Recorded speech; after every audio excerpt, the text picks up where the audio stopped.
नमस्कार, स्वागत है आप सबका। मैं पुनीत पाठक। सुर्खियों की बात खबरें विस्तार से देखते हैं। सबसे पहले मुख्यमंत्री भूपेश बघेल के प्रदेश के 90 विधानसभा क्षेत्रों के दौरे की शुरुआत की।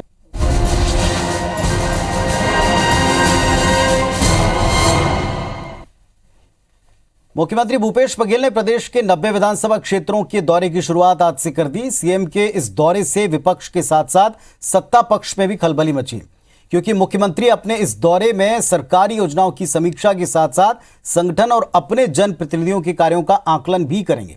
जब आकलन होगा तो निश्चित रूप से आने वाले दिनों में कार्रवाई भी होगी। दौरे के पहले दिन को लेकर एक रिपोर्ट देखें।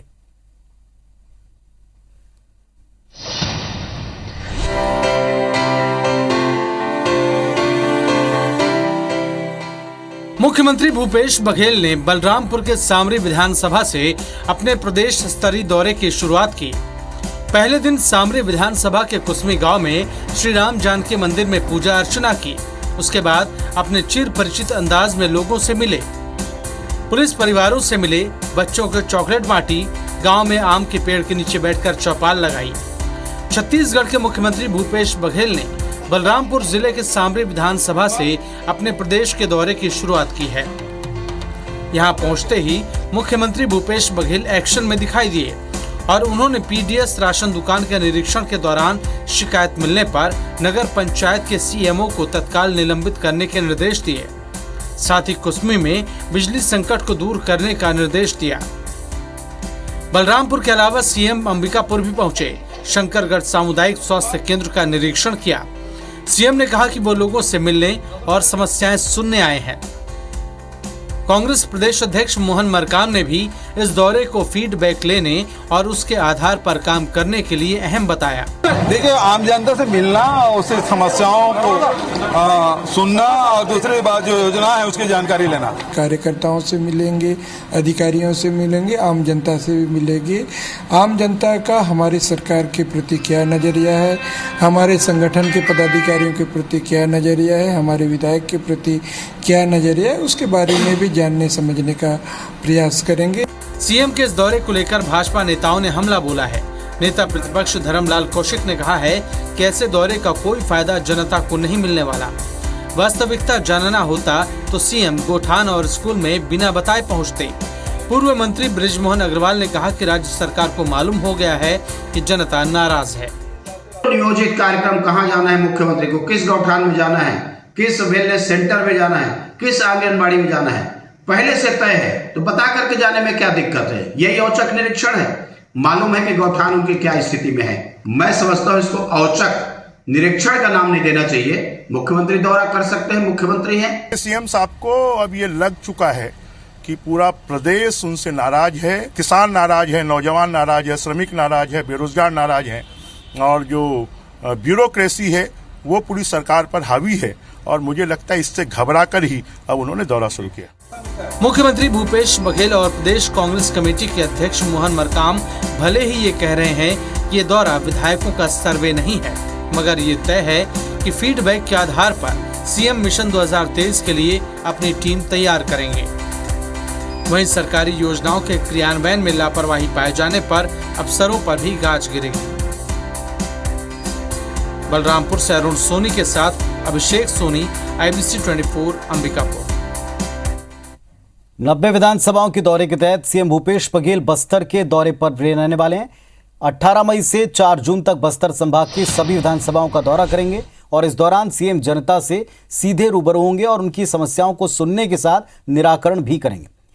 सीएम के दौरे के दौरान सर्व आदिवासी समाज ने पिछली बार नाराजगी जताई थी। उम्मीद जताई जा रही है कि सीएम का दौरा कर सर्व आदिवासी समाज की नाराजगी को दूर करने का प्रयास होगा। मुख्यमंत्री के दौरे से पहले स्वास्थ्य एवं परिवार कल्याण मंत्री टीएस सिंहदेव 4 से 6 मई तक दंतेवाड़ा, बस्तर और कांकेर जिले के दौरे पर रहेंगे। इसी तरह मंत्री कवासी लखमा भी 5 से 8 मई तक बस्तर, कोंडागांव, नारायणपुर और कांकेर जिले के दौरे पर रहेंगे।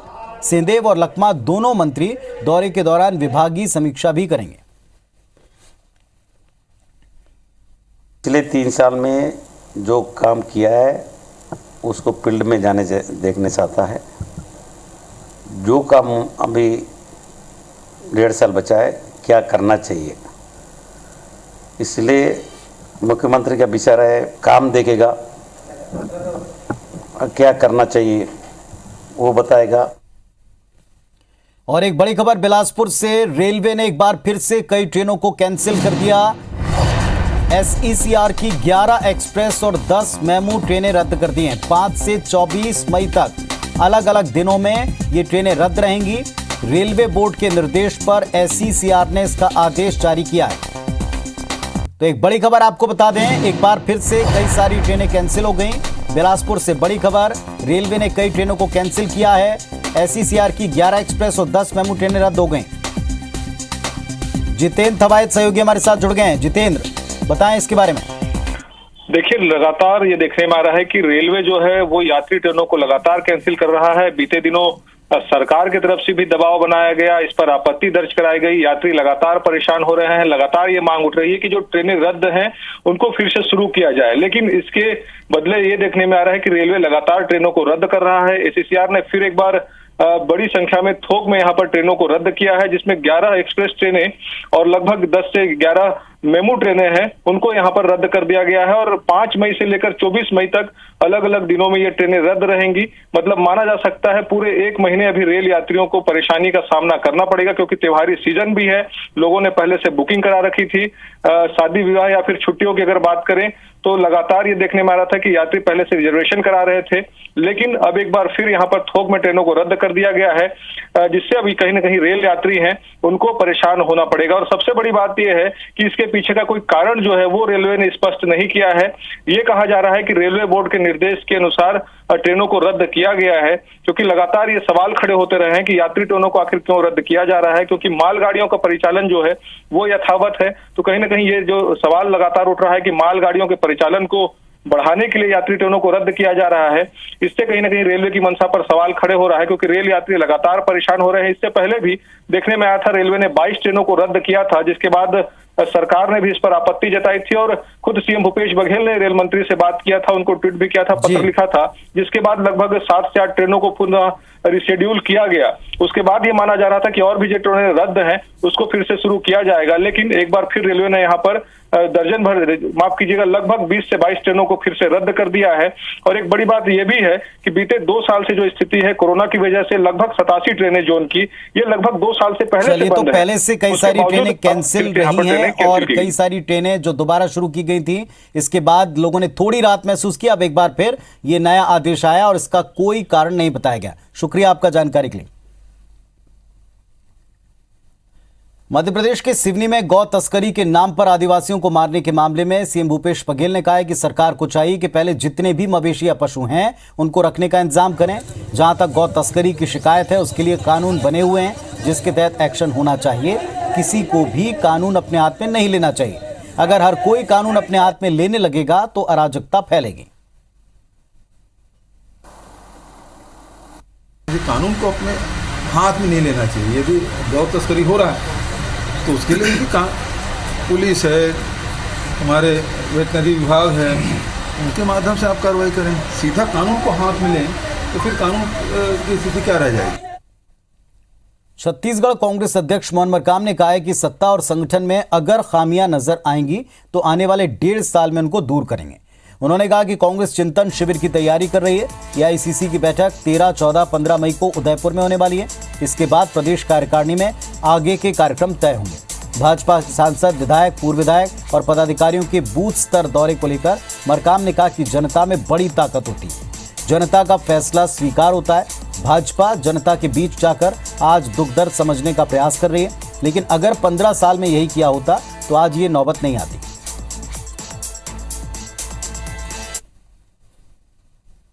संगठन, हम लोग चाहे सत्ता हो संगठन हो, हम सब काम करते हैं और जनता के प्रति भी हमारी जवाबदेही होती है। इन 1.5 सालों में अगर कुछ कमियां हैं, उन कमियों को हम कैसे दूर करें उसके लिए काम करेंगे। फीडबैक के तौर पर हमारे माननीय मुख्यमंत्री जी के पास आएगा, तो अगर कुछ कमियां हैं तो उन कमियों को हम दूर करने का भी प्रयास करेंगे।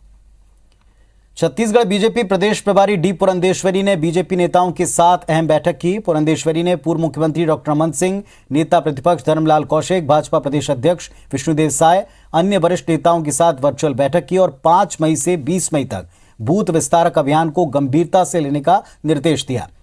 इस अभियान के तहत छत्तीसगढ़ भाजपा के सभी नेता और कार्यकर्ता सभी बूथों पर 10 दिन जाकर 10 घंटे काम करेंगे। इस कार्यक्रम के तहत सभी भाजपा नेता मतदान समीक्षा केंद्र पत्रक को भरेंगे। इसमें संबंधित मतदान केंद्र की पूरी जानकारी होगी। इस दौरान केंद्र सरकार की जल जीवन मिशन, प्रधानमंत्री आवास, उज्ज्वला गैस, स्वच्छ भारत समेत अन्य केंद्रीय योजनाओं की जानकारी आम लोगों को दी जाएगी। मामले में नेता प्रतिपक्ष धर्मलाल कौशिक का कहना है कि कार्यक्रम के तहत हम अपने संगठनात्मक कार्यों के साथ राज्य सरकार की वायदाखिलाफी को जनता के बीच लेकर जाएंगे, सरकार की पोल खोलेंगे। आज वर्चुअल बैठक भी की गई है और उसका विस्तृत कार्य योजना बना करके कल से बूथों में जाने का कार्यक्रम करेंगे और कल से लेकर के 20 तारीख तक 10 दिन का समय देने वाले कार्यकर्ता इस कार्य योजना में सभी जाएंगे और हमारा बूथ मजबूत हो, इस बात को लेकर के ये कार्य योजना बनाई गई है। विधानसभा चुनाव में भले ही अभी 1.5 साल का समय हो, लेकिन कांग्रेस ने संगठन स्तर पर मिशन 2023 की तैयारी शुरू कर दी है। रायगढ़ में कांग्रेस के राष्ट्रीय सचिव और प्रदेश सह प्रभारी चंदन यादव ने कांग्रेस पदाधिकारियों और कार्यकर्ताओं की एक बैठक ली। उनके साथ प्रदेश उपाध्यक्ष वाणी राव भी मौजूद रहे। इस दौरान उन्होंने बूथ स्तर पर कार्यकर्ताओं को जोड़ने के साथ साथ एक्टिव करने का मंत्र दिया। वहीं कार्यकर्ताओं को चुनाव की तैयारी में अभी से जुट जाने का आह्वान किया। इस दौरान कहा, प्रदेश के सब जो फीडबैक मिल रहे हैं उसके हिसाब से हर वर्ग सरकार के कामकाज से खुश है, लेकिन फिर भी और बेहतर काम करने के लिए समीक्षा होगी। उन्होंने बीजेपी पर निशाना साधा, कहा कि भाजपा विकास के मुद्दे को छोड़ वैमनस्यता फैलाने का काम कर रही है। देश में कोयले का संकट है, ट्रेनें बंद हो रही हैं, बिजली मिल नहीं रही, लेकिन भाजपा को ये सब दिखाई नहीं दे रहा। 2023 का विधानसभा और 2024 का लोकसभा तो होना है, उसको सिर्फ इस तैयारी के माध्यम से हम लोग नहीं देखते हैं, क्योंकि ये संगठन का काम जो है वो निरंतरता का है। तो आप कह लीजिए एक जो 360 डिग्री जो संगठन का समीक्षा होता है, उसे लेकर के हम लोग पूरी तरह से खुले मन से चर्चा करते हैं, विमर्श करते हैं। ये बूथ कमेटीज आखिर इनका यूज़ यही है कि योजनाएं किसके थ्रू हम सब जगह परिचालित करेंगे। ये कमेटीज के ही माध्यम से लोगों तक बात जाएगी।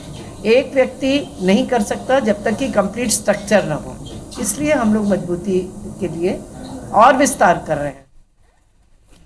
नारायणपुर में पुलिस नक्सली मुठभेड़ में एक जवान शहीद हो गया। दरअसल डीआरजी, जिला बल और आईटीबीपी की संयुक्त सर्चिंग पार्टी 4 टुकड़ियों में सर्चिंग ऑपरेशन के लिए निकली थी। सुबह 8:30 बजे तुलार गुफा और मंगारी के जंगलों के बीच में पुलिस और नक्सलियों का आमना सामना हुआ। करीब आधे घंटे मुठभेड़ चली। इस दौरान हेड कांस्टेबल सालिग्राम मरकाम को गोली लग गई और वे शहीद हो गए। इस घटना के बाद शहीद जवान के पार्थिव देह को घटनास्थल से हेलीकॉप्टर के माध्यम से नारायणपुर जिला मुख्यालय लाया गया। मरकाम की पार्थिव देह को नारायणपुर पुलिस लाइन में सलामी दी गई। पुलिस प्रशासन के आला अफसरों ने उनको श्रद्धांजलि दी और उनके पार्थिव शरीर को उनके गांव कांकेर के चबेला के लिए रवाना किया। मुठभेड़ को लेकर एसपी सदानंद कुमार ने कहा कि जवाबी कार्रवाई में कई नक्सलियों को भी मार गिराया गया। नक्सलियों को भारी नुकसान पहुंचा है। इलाके में लगातार सर्चिंग अभियान चल रहा है।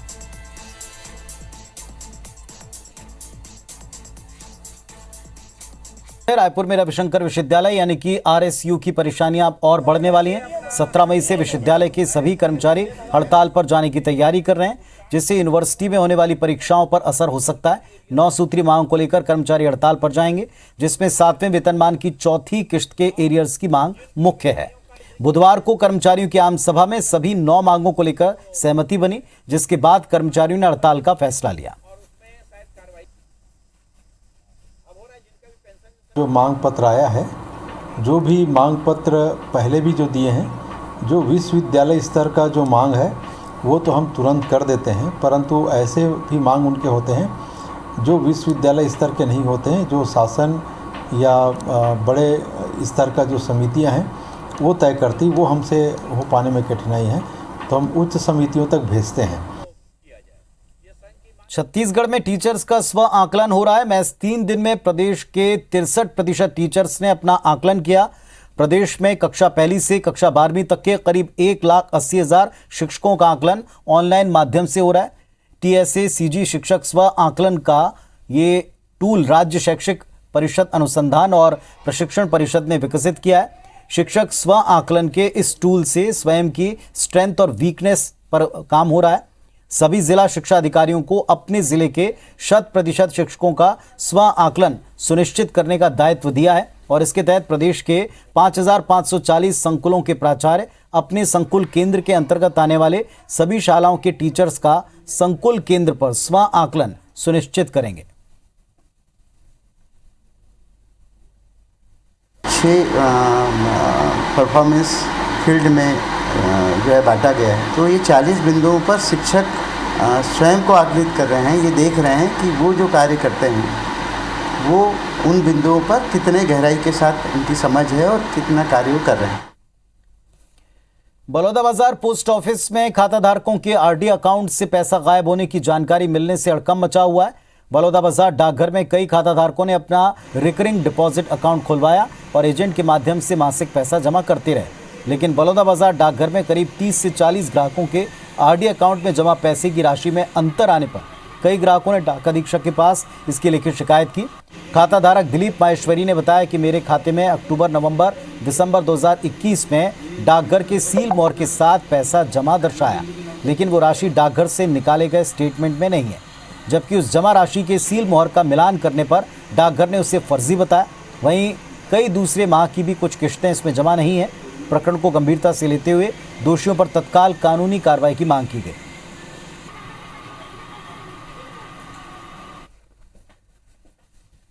ढाई साल से चल रहा है आईडी और ज्योति शुक्ला के माध्यम से हम दे रहे थे और हमको बाद में पता चला कि इसमें खाते में पैसा जमा नहीं हुआ है, तो हमने एक आवेदन लगाया। आवेदन लगाने वालों को पता चला कि 17,000 रुपये इसमें जमा नहीं हुआ है, लेकिन हमारे पासबुक में बाकायदा पोस्ट ऑफिस सील लगी हुई है। यदि सील जो भी लगाया है ना, उसके खिलाफ प्रकरण बने, उसके खिलाफ FIR दर्ज होना चाहिए। चेक किया है और चेक करने पर पाया गया है कि पासबुक की हैंडराइटिंग से एंट्री की गई है और हमारा जो लेजर है वो मैच नहीं हो रहा है। कुछ 2-3 महीने का ऐसा हमको मिला है और इस संबंध में अभी तक 3 एप्लीकेशन आए हुए हैं, उसको हम आगे फॉरवर्ड कर रहे हैं। रायगढ़ जिले में भगवान के नाम पर करोड़ों रुपए की मुआवजा राशि का प्रकरण तैयार किया गया। मुआवजा देने के लिए प्रशासन भगवान को ढूंढ रहा है, लेकिन भगवान है कि मिल नहीं रहे। हैरत होगी जानकर, लेकिन ये है हकीकत। जिले में भगवान के नाम पर 3 करोड़ से अधिक का मुआवजा जिला प्रशासन के सरकारी कोष में जमा है और उसका कोई वारिस न होने की वजह से इस राशि का भुगतान भी नहीं हो पाया और अन्य प्रयोजन में खर्च भी नहीं हो पा रहा।